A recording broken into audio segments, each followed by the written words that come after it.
بسم اللہ الرحمن الرحیم. آج کا جو ہمارا ٹاپک ہے جی یہ پھر آج کا بڑا اہم ٹاپک ہے اور یہ ہے نظم نمبر 16 گاڈز ایٹریبیوٹس. خدا کے صفاتی نام، خدا کی خصوصیات. اصل میں تو یہ بنے گا. یہ جو نظم ہے اس کو لکھا ہے حضرت جلال الدین رومی نے، جن کو مولانا رومی کے نام سے بھی جانا جاتا ہے، اور افغانستان سے تھے. لیکن اس کے بعد تو پھر یہ ترکی کے اندر، میرا خیال میں ان کا جو ترکی میں ہی ہے، اوبویسلی ان کا وہاں پہ جو مزار ہے وہ ترکی کے اندر ہے. تو اب یہ ایک ایسے یعنی ایک روحانی کریکٹر کے طور پر وہ گزرے ہیں کہ جن سے آج بھی لوگ، ان کی جو علم ہے اور ان کی دانش مندی کی جو باتیں ہیں اس سے آج بھی لوگ فیض یاب ہو رہے ہیں. اور اصل میں تو یہ لوگ ہیں، خدا کا کرم اور فضل خاص ان لوگوں پر آتا ہے. پھر یہ کتابوں کی شکل میں اس نور کو لوگوں میں بکھیر کے جاتے ہیں اور لوگ اسے پھر ساری زندگی ان سے فیض حاصل کرتے رہتے ہیں. تو حضرت جلال الدین رومی، علامہ محمد اقبال رحمۃ اللہ علیہ نے بھی انہوں نے بھی یعنی اپنا جو روحانی فیض تھا وہ ان سے حاصل کیا، جس میں اپنی شاعری میں ان کا کافی ذکر کرتے ہیں. تو اب ان کے بارے میں ہم تھوڑا سا جو لکھا ہوا ہے اس کو پڑھ لیتے ہیں، پھر باقی جو چیز ہیں وہ میں ساتھ ساتھ آپ کو بتاتا ہوں جتنا کہ مجھے پتا ہے. تو آئیے جی ہم اس کو دیکھ لیتے ہیں. جلال الدین رومی، جلال الدین اصل میں نام تھا، رومی روم سے پڑ گیا.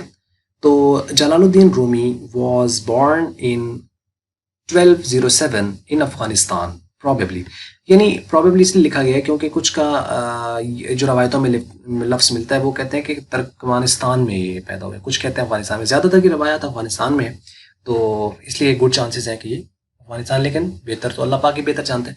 اور 1207 میں یہ پیدا ہوئے. And he was a famous poet and a Sufi of his time. اپنے وقت کے صوفی بھی تھے اور شاعر بھی تھے. He wrote the numerous poems in the Persian languages. ان کی جتنی بھی نظمیں ہیں وہ ساری پرشین ہیں، فارسی کے اندر لکھی گئی ہیں. His two famous books are Masnavi and Divan Shams تبریزی. یہ ان کی دو مشہور کتابیں ہیں جو کہ پوری دنیا کے اندر انگلش کے اندر ٹرانسلیشن ہو چکی ہے، اور خاص طور پر یو ایس والے جو لوگ ہیں وہ ان کے تو گرویدہ ہیں سر، اور حضرت جلال الدین رومی کے، اور انگلش کے اندر ٹرانسلیشن ہو چکی ہوئی ان کی. اور مثنوی کو تو بہت ہی زیادہ اہمیت حاصل ہے، اور اس کے اردو ترجمے بھی ہیں، اس کے بعد انگلش کے اندر ترجمہ کیا گیا ہے. اور کیا کمال کی باتیں لکھی ہوئی ہیں. میں نے پوری نہیں پڑھی، لیکن جہاں تک ہے کہ جو مجھے چند چیزیں اس میں سے کچھ تھوڑی بہت میں نے اس کو دیکھی ہیں. اچھا، his poems have been widely translated into the many of the world's languages. یعنی کئی زبانوں کے اندر جو ہے اس کو ٹرانسلیٹ بھی کیا گیا ہے. رومی has been described as the most popular poet and the best selling poet in United States. Best selling poet جو ہے ان کو کہا گیا ہے. مثنوی is the series of the 6 books of the poetry that amount to about 25,000 verses or 50,000 lines. 50,000 لائنیں یا تقریباً 25,000 اشعار لکھے گئے ہیں مثنوی کے اندر، لیکن ہیں سارے فارسی میں. تو بعد میں پھر اس کو اوبیسلی ٹرانسلیٹڈ بھی ہے، انگلش میں بھی مل جاتی ہے، اور اس کے علاوہ اردو کے اندر بھی ٹرانسلیٹ کی گئی ہے. It is a spiritual writing that teaches Sufis how to reach their goal of being in true love with God. Masnavi was translated into the English by the Dr. Nicholson, and Maulana Rumi learned the spiritual knowledge from the Shah Shammas. اصل میں تو یہ دنیاوی علم کے جو تھے وہ کافی ماہر تھے، اور دنیاوی علم جو بھی ہے یعنی ایک عام جس طریقے سے ہوتا ہے اس میں اچھا بھی ہے اور سارا کچھ ہے. تو اس کے اندر بڑا یعنی ان کو مہارت حاصل تھی حضرت جلال الدین رومی کے، اور بڑے وائز اور عقل مند قسم کے انسان تھے.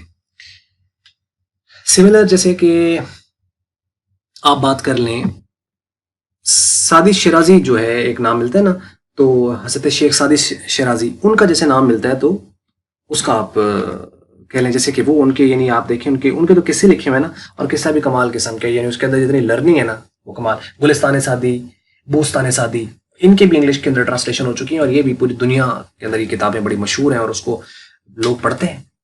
ہم لوگ تو سمجھتے ہیں نا کہ کوئی چکر ہی کوئی نہیں ہے، حالانکہ جتنا اسٹڈی یہ لوگ کرتے ہیں باہر والے، اور یہی وجہ ہے کہ شاید انہوں نے اپنے آپ کو ڈیزائن اور ڈیولپ کر لیا اور ہم لوگ رہ گئے پیچھے. تو اب یہ جو حضرت جلال الدین رومی تھے، انہوں نے جو اسپرچل لرننگ لی ہے نا وہ حضرت شاہ شمس تبریزی، حضرت شاہ شمس تبریز جو تھے ان سے حاصل کی. اور رومی died in 1273 at the age of the 66 years. اچھا اب یہاں پہ دیکھو کہ ایک واقعہ جو ہے کہ حضرت جلال الدین رومی کا بڑا مشہور واقعہ ہے اور بہت سی کتابوں کے اندر مختلف کے اندر یہ روایت جو ہے وہ ہے اور میں آپ کے ساتھ شیئر کرنا چاہوں گا. وہ یہ ہے کہ حضرت جلال الدین رومی جیسے میں نے پہلے بتایا کہ دنیاوی علم کے اندر اور ذہانت اور عقل کے جس درجے پر فیض تھے وہ تو تھا ہی, اور کئی کتابیں لکھی, اور اس وقت کتابیں جو لکھی تھی وہ پریس وغیرہ تو ہوتے نہیں تھے, ہاتھ سے لکھی جاتی تھی. تو ہاتھ سے کتابیں لکھ لکھ کے انہوں نے, اب وہ ایک جگہ بیٹھے ہوئے تھے درخت کے نیچے ایسے تالاب کے پاس, اور وہ کتابیں ایسی پڑھی ہوئی تھیں. تو ان کے پاس ایک فقیر آیا. فقیر سے مراد یہ ہے کہ اصل میں جیسے ہوتا ہے نا فقیران, ایک تو ہوتا ہے نا بھکاری, وہ اور ہوتا ہے, ایک فقیر ہوتا ہے. فقیر ہوتا ہے کہ جو اللہ کی طرف سے ایک خاص کرم ہوتا ہے لیکن اس نے بظاہر لباس کچھ ایسا اپنایا ہوتا ہے جس سے لوگ اس کو پہچان نہیں سکتے. وہ بالکل آپ یوں کہہ لو کہ جیسے انٹیلیجنس ایجنسیز ہوتی ہیں نا, تو جیسے یہ اپنا لوگ ان کو پہچان نہیں سکتے, ان کے درمیان میں ہوں گے, آپ کو یہ نہیں کوئی پوچھا لگا رہا ہے یا کوئی کسی بھی حالت کے اندر ہو سکتا ہے, لیکن یو کانٹ جج کہ یہ کون ہے یار, لیکن ہی مے بی سم آفیشیل, لیکن وہ بظاہر سے لوگوں کو اس کو نہیں پہچان پائیں گے یہ کون ہے. وہ پتہ چل جائے تو پھر کیا, پھر تو بات ہی ختم ہوگی نا. تو یہ ہے جیسے وہ ہیں ایک ملک کی فوج ہوتی ہے اور وہ بھی ایک اللہ کی طرف سے کرم ہوتا ہے, جیسے کہ پاکستان کی ماشاءاللہ ایسا ہی ہے. تو اب یہ اسی طریقے سے یہ اللہ کی فوج ہوتی ہے, یہ جو فقیر ہوتے ہیں یہ اللہ کی فوج ہوتے ہیں. اب یہ کیا ہے کہ بظاہر انہوں نے اپنا جو لباس اوڑھا ہوتا ہے اس سے لوگ جج ہی نہیں کر سکتے. کہ علامہ اقبال کا شعر ہے نا, کیا کہتے ہیں کہ شعر ہے, نہ پوچھ ان خرقہ پوشوں کی, ارادت ہو تو دیکھ ان کو, ید بیضا لیے بیٹھے ہیں آستینوں میں. علامہ محمد اقبال نے کہا تھا کہ نہ پوچھ ان, یہ جو پھٹے پرانے جو کپڑے ہیں ان کے بارے میں تجھے نہیں سمجھ آئے گی. نہ پوچھ, ارادت ہو تو دیکھ ان کو, اگر تیرے اندر ایمان ہے تو ان کو دیکھ, تجھے پتہ چلے ید بیضا لیے بیٹھے ہیں آستینوں میں. انہوں نے اپنی آستینوں کے اندر معجزے رکھے ہوئے, معجزات ہیں خدا کی طرف سے جو ان کو ملے ہوئے, جس سے یہ ریولوشنائز کراتے ہیں. اب یہی ہوا جب وہ فقیر ان کے پاس آئے. انفیکٹ وہ حضرت شاہ شمس سے تبریز تھے. اب جلال الدین رومی ہیں, اب انہوں نے تو جو دنیاوی علم تھا سارا, انہوں نے ان کو دیکھا تو وہ ان سے کہنے لگے, پوچھا انہوں نے حضرت شاہ شمس تبریز نے حضرت جلال الدین رومی سے کہ این چیز کتابوں کی طرف کہنے لگے کہ این چیز یہ کیا ہے. تو انہوں نے ان کو سر سے پاؤں تک دیکھا, لباس جو بھی تھا, اور دیکھ کے پھر اپنے کام میں لگ گئے اور اس سے کہتے کہ یہ وہ چیز ہے, یہ وہ علم ہے کہ جسے تو نہیں جانتا. جب یہ سنانا حضرت شاہ شمس سے تبریز نے, تو لازم بات ہے آپ علم کے جس درجے پر اللہ نے ان کو فائز کیا ہوا ہے, اور وہ روحانی علم تھا. جلال آیا, کتابیں ان کی اٹھائیں اور ساتھ جو تالاب تھا اس میں پھینک دی. تو جیسے پھینکی تو حضرت جلال الدین رومی وہ تو یہ کیا کر دیا تو نے, وہ میری اتنی محنت تھی, میری ساری زندگی کی محنت کو تو نے پانی میں کر دیا. رونا شروع ہو گئے. جب روئے نا تو فقیر نے, یعنی حضرت شاہ شمس سے تبریز جو تھے, خاص مقصد کے تحت آئے تھے, انہوں نے کہا رو نہیں. چپ کر آیا اور پانی میں ہاتھ ڈالا اس فقیر نے, اور وہ کتابوں کو باہر نکال کے اپنے ہاتھ پہ مارا. جب ہاتھ پہ مارا تو اس میں سے پانی کی بجائے مٹی جھڑی. جب حضرت جلال الدین رومی نے یہ دیکھا تو حیران پریشان. انہیں کہتے کہ یہ چیز یہ کیا ہے, تو کہنے لگے کہ یہ وہ علم جسے تو نہیں جانتا. اس کے بعد پھر جو بھی فیض تھا کچھ دیا, اور پھر وہ وہاں سے غائب ہو گئے تھے. اور 2 سال روایت کے لفظ ہیں کہ 2 سال تک حضرت جلال الدین رومی ان کی تلاش میں رہے اور وہ ملے نہیں ان کو. 2 سال بعد آخر کار چونکہ تلاش تھی, ڈھونڈ لیا. جب ملے نا تو حضرت جلال الدین رومی نے کہا کہ مرشد کہاں چلے گئے تھے, میں 2 سال ہو گئے آپ کے پیچھے چلتے ہوئے, ڈھونڈتے ہوئے. حضرت شاہ شمس تبریز نے کہا تھا کہ تجھے صرف 2 سال ہوئے ہیں, مجھے تیرے پیچھے 20 سال ہو گئے. یعنی اندازہ کر سکتا ہے کوئی انسان کہ یعنی اللہ کی طرف سے ایک خاص ایک ٹائم, ایک وقت ہوتا ہے جس کے مطابق چیزوں کا ہونا ہوتا ہے, اور آپ کو پتہ بھی نہیں کہ کیا چیز آپ کے ساتھ ہونی ہے, لیکن اس چیز کا ایک جو مقررہ وقت ہے, نہ اس سے کوئی چیز پہلے ہو سکتی ہے نہ اس کے کوئی بعد ہو سکتی ہے. تو یہ خاص فیض جو اللہ کا کی طرف سے ہوتا ہے تو جو پہنچنا ہوتا ہے. تو یہ تھا ایک چھوٹا سا واقعہ, اور میں نے آپ کو جو ان کے بارے میں سنایا. اور اس کے علاوہ بڑی ان کے اوپر ریسرچز ہیں جی, حضرت جلال الدین رومی کے اوپر, اور جو مثنوی ہے اس کی ٹرانسلیشن ہے, جہاں تک ہو سکے تو اسے پڑھنا چاہیے. اور کتابوں سے ہی آبویسلی چینج آتا ہے. ریولوشنائز جو قومیں ہوتی ہیں, جو قومیں ترقی کرتی ہیں, وہ اپنے علم کی بیس پر جاتی ہیں. ٹھیک ہے. لیکن وہ یونیورسٹی ہے اس کی ڈگری سے تو آبویسلی نہیں ہوگا, لیکن یہ ہے کہ اگر آپ کا شوق ہے تو آپ کا شوق آپ کو اوپر ضرور لے کے جا سکتا ہے. اس کے کچھ سینونیمز ہیں وہ ہم دیکھ لیتے ہیں, پھر اس کی نظم جو ہے جو پوئم ہے اس کو ہم دیکھتے ہیں.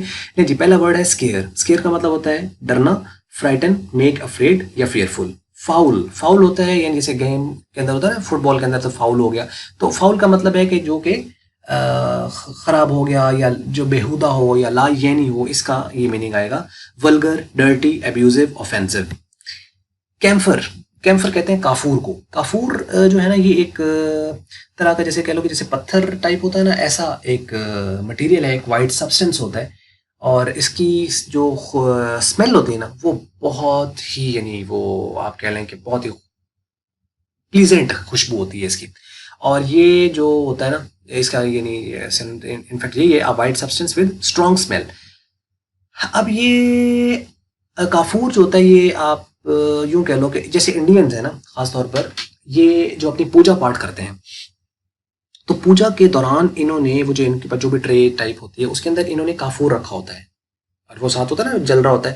اب وہ جو کافور ہے وہ ایک خوشبو ہوتی ہے. اب اس کافور کے ساتھ انہوں نے جو ریسرچ کی ہے, جو ان کے پاس جو بھی علم ہے جس طریقے سے, اس میں یہ کہتے ہیں کہ اس سے کئی مسائل ان کے دور ہوتے ہیں, کئی پریشانیاں, کئی کسی کو جلد کا مسئلہ تھا ایون وہ تک ٹھیک ہو جاتا ہے اس کے یعنی اس کی خوشبو سے. اب وہ جو بھی ہے وہ ان کا ایک ہے سارا برکت بھی ہے کہ اللہ کی طرف سے یعنی ایک آپ کہہ لو کہ جو بھی چیز ہے اس کی خوشبو برکت بہت ہی یعنی بہترین ہوتی ہے.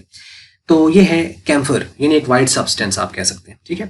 سننگ, سننگ کہتے ہیں گناہ کو, گلٹی ایکٹ, وکٹ, ڈیڈ, مس doing, crime.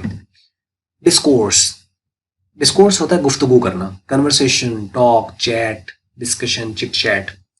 First cause, God, اللہ, لارڈ, اس کو کہا جاتا ہے فرسٹ گاڈ, فرسٹ کاز. اور آئیے ہم اب اس کو پوائم کو دیکھ لیتے ہیں مختصراً, اور اس کے بعد پھر نیکسٹ چلتے ہیں.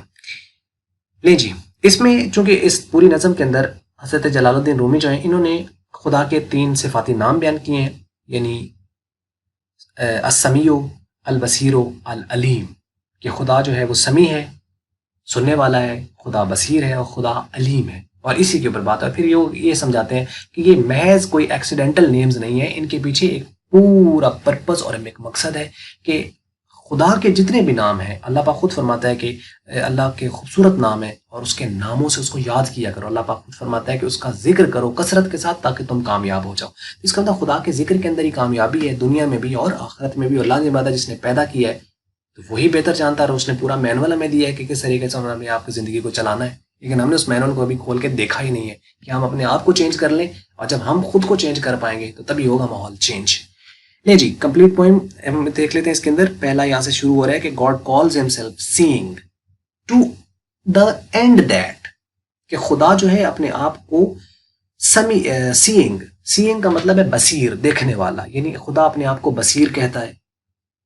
ٹو اینڈ دیٹ, جس کا مقصد یہ ہے his eye may scare you from sinning, اس کی جو آنکھ ہے وہ تمہیں دیکھ رہی ہے اور تم گناہ نہ کرو.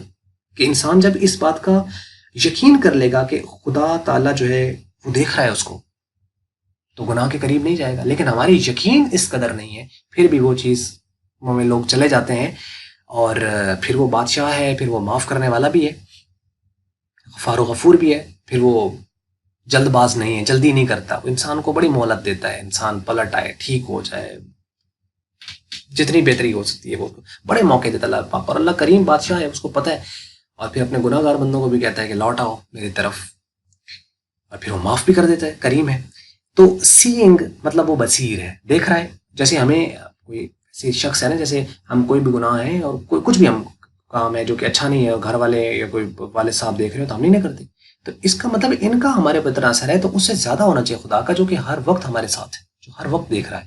تو اگر انسان کا یہ یقین ہو جائے تو گناہ کے کبھی وہ قریب بھی نہ جائے. تو وہ کہتے ہیں کہ اصل انسان کا اس کا مقصد یہ ہے کہ خدا اپنے آپ کو جو بصیر کہتا ہے تو اس کا مقصد ہے کہ انسان گناہ نہ کرے, کہ وہ دیکھے کہ خدا کی آنکھ اس کو دیکھ رہی ہے. گاڈ کالز ہمسیلف ہیئرنگ, خدا اپنے آپ کو سمیع کہتا ہے. ٹو دا اینڈ دیٹ, جس کا مقصد یہ ہے you may close your lips against the foul discourse, تاکہ تم کوئی بری بات نہ کہو. جب تمہیں پتا ہوگا کہ خدا سن رہا ہے تو اس کا مطلب تم اپنے منہ سے کوئی بری بات نکالو گے ہی نہیں. تو کیا ہوگا, یہ تمہاری جو تمہاری گفتگو ہے وہ پاکیزہ ہو جائے گی، پاک ہو جائے گی. تو جب گفتگو پاک ہو جائے گی تو تمہارے پہلے خیالات پاک ہوں گے، اور جب خیالات پاک ہوں گے تو تمہاری عادتیں اچھی ہو جائیں گی. تو جب عادتیں اچھی ہو جائیں گی تو لازم بات ہے پھر آپ کا جب یوں کہہ لو کہ روٹس ٹھیک ہو گئے، تو جب روٹس ٹھیک ہو گئے تو فروٹس تو خود ٹھیک ہوں گے کہ نہیں ہوں گے. تو یہ چیز ہے، اور اسلام کا مقصد یہ ہے کہ انسان کو اندر سے تبدیل کرنا. یو میں close your lips against the foul discourse, تاکہ تم اپنے ہونٹوں کو بند کر لو اور کوئی غلط بات جو ہے وہ نہ کرو. یہ مقصد ہے، یہ جب خدا اپنے آپ کو کہتا ہے کہ وہ سمیع ہے. God calls himself knowing to the and that, اپنے آپ کو وہ نوئنگ مطلب یہ علیم کہتا ہے کہ وہ جانتا ہے، سب جانتا ہے. کیوں کہتا ہے؟ You may be afraid of him to plot and evil, کہ تم اس سے ڈر جاؤ اور کوئی غلط پلاننگ نہ کرو، کسی کے خلاف کوئی چیز نہ کرو، کیونکہ اللہ بہترین پلاننگ کرنے والا ہے. اور اس کے لیے پلاننگ کیا ہے کہ اس نے تو کن کہنا ہے اور وہ چیز نے ہو جانا ہے. کن فیکون اس کی ذات ہے. تو یہ 3 جو ہیں وہ خدا کے صفاتی نام جو ہیں وہ یہاں پہ بیان کیے گئے. اس کے بعد پھر فرماتے ہیں آگے کہ these are not mere accidental names of God, کہ یہ محض حادثاتی نام نہیں ہیں کہ بس ایسے ہی کہہ دیا تو ٹھیک ہے. کہتے ہیں کہ ایز اے نیگرو، جیسا کہ آپ یوں کہہ دو کہ نیگرو میں بھی کالڈ کیمفر، کہ جیسے نیگرو کہتے ہیں حبشی کو یا کالے کو، کہ جیسے کہ ایک کالے کو چٹا کہہ بھی دے بندہ تو لوگ کہہ دیتے ہیں، بلکہ اکثر مذاق میں نہیں کہہ دیتے، یعنی کوئی کالا بندہ ہو تو اسے کہتے ہیں چٹے. تو چٹے کا مطلب یہ ہے کہ انفیکٹ وہ چٹا نہیں ہے، انفیکٹ وہ گورا نہیں ہے. ایسے ہی جیسے ٹونٹ کہتے تھے، کہ آپ یوں کہہ دو کہ جیسے استاد کا لفظ ہے، یہ ویسے اتنا بدنام کر دیا گیا استاد کا لفظ کہ سائیکلوں والا ہے نا جی، اس کو بھی لوگ کہہ دیتے ہیں استاد. تو کیا وہ فزکس پڑھا لیتا ہے سائیکلوں والا؟ لوگ کہہ دیتے ہیں استاد پنچر لائیں یار. اس کا مطلب استاد جو ہے وہ لوگ پنچروں والوں کو بھی کہہ دیتے ہیں. ٹھیک ہے. اسی طریقے سے چودھری کا لفظ ہے، چودھری کا لفظ، تو چودھری جو ہے وہ کوڑا کرکٹ اٹھانے والے ہیں، حالانکہ چودھری ذات کے بھی ہیں. اب کوڑا کرکٹ والوں کو بھی لوگ کہتے ہیں چوری یار کو صفائی صحیح طرح کیتا کر یار، تو صفائی چوری ٹھیک نہیں کر رہے آج کل. اب وہ کیا وہ چودھری ہو جاتا ہے؟ تو مطلب کہنے کا مقصد ہے کہ لوگ کہہ دیتے ہیں، بلکہ بعض دفعہ گرج نکالنا ہو نا، کسی کا گرج نکالنا ہو تو اس کے لیے پھر وہ اس کو خطاب ہے، یعنی کوئی چودھریوں سے کوئی بندہ تنگ آیا ہو نا تو وہ دوسری جگہ جا کے دوسرے بندے کو وہ خطاب دے دیتا ہے نا. لیکن کیا وہ ہو جاتا ہے؟ نہیں، یہ ایکسیڈنٹل ہے کہ کہہ دینے سے وہ ہو نہیں جاتا. تو یہ وہ حضرت جلال الدین رومی یہاں سمجھانا یہ چاہتے ہیں کہ انسان بعض دفعہ کسی کو جو نام دیتا ہے وہ ایکسیڈنٹل ہو سکتا ہے، لیکن خدا کے جو صفاتی نام ہے وہ ایکسیڈنٹل نہیں ہے. اس کے پیچھے ایک پورا مقصد ہے، ایک پوری تھنکنگ ہے جو کار فرما ہے، اور اس مقصد کو انسان کو پانا چاہیے کہ جو کہا گیا ہے اس کے پیچھے دیر از اے اسٹرانگ ریزن. پھر وہ فرماتے ہیں کہ so are these names derived from God's attributes, کہ یہ جو ہے خدا کے صفاتی نام ہے اور یہ خدا کی صفت ہے، یعنی سمیع، بصیر، علیم، بغیر یعنی ایون تو خدا کی آنکھ نہیں ہے، وہ محتاج نہیں ہے کسی چیز کا، بغیر آنکھ کے دیکھتا ہے، لیکن اس نے کسی کی آنکھ کو کہہ دیا کہ یہ میری آنکھ ہے. جیسے نبی کریم صلی اللہ علیہ وسلم کے ہاتھ کو اللہ نے کہہ دیا کہ میرا ہاتھ ہے نا سورہ انفال کے اندر کہ اے نبی کریم صلی اللہ علیہ وسلم جب وہ کنکریاں آپ نے پھینکی تو وہ آپ نے نہیں پھینکی، اللہ نے پھینکی، یعنی اللہ نے حضرت محمد مصطفیٰ صلی اللہ علیہ وسلم کو ہاتھ کو اپنا ہاتھ کہہ دیا. تو وہ تو کہہ سکتا ہے، وہ تو بادشاہ ہے، کچھ بھی کہہ سکتا ہے. تو ایون وہ محتاج نہیں ہے کسی چیز کا، وہ بغیر آنکھ کے دیکھتا ہے، بغیر کان کے سنتا ہے، اور ہر چیز پہ قادر ہے، اور علیم ہے، خبیر ہے، بصیر ہے، اور کتنے اس کے نام ہے اور پاکیزہ نام ہے. تو ان سے فیض یابی انسان کو لینی چاہیے اور خدا کا ذکر کرے تاکہ وہ کامیابی کی طرف گامزن ہو. اور آخری لائن ہے and not measure the when title of the first cause, یہ فرسٹ کاز کے یعنی خدا کے یہ بس ایسے بے مقصد ٹائٹلز نہیں ہیں. There is a complete reason behind everything, اس کے پیچھے ایک مقصد ہے. ٹھیک ہو گیا؟ لو جی، یہ تھی آج کی ہماری نظم، اور امید تو کرتے ہیں کہ میں نے پوری کوشش کی ہے جہاں تک میں سمجھا سکوں، لیکن پھر بھی اگر کوئی بات رہ ہی جاتی ہے سم ٹائم تو وہ پھر آپ بتا دیجیے گا، کیونکہ امپرومنٹ یا جو چیزیں ہوتی ہیں اس میں امپرومنٹ کا راستہ جو دروازہ ہے وہ ہمیشہ کھلا رہتا ہے. کوئی بھی چیز کبھی بھی پرفیکٹ نہیں ہوتی، ایکسیلنس آ جاتی ہے لیکن پرفیکشن اس میں ضرور کہیں نہ کہیں چیز میں ضرورت ہوتی ہے اس کے اندر امپروومنٹ کی، تو وہ گنجائش رہتی ہے ہر جگہ پہ. تو بس یہ تھا کہ اگر آپ کو ویڈیو اچھی لگی تو آپ اس کو لائک کر لیں، اور اگر اچھی نہیں لگی تو اس کو آپ کر لیں ڈس لائک. اور ویڈیو دیکھنے کے لیے آپ کا ہمیشہ کی طرح بہت بہت شکریہ.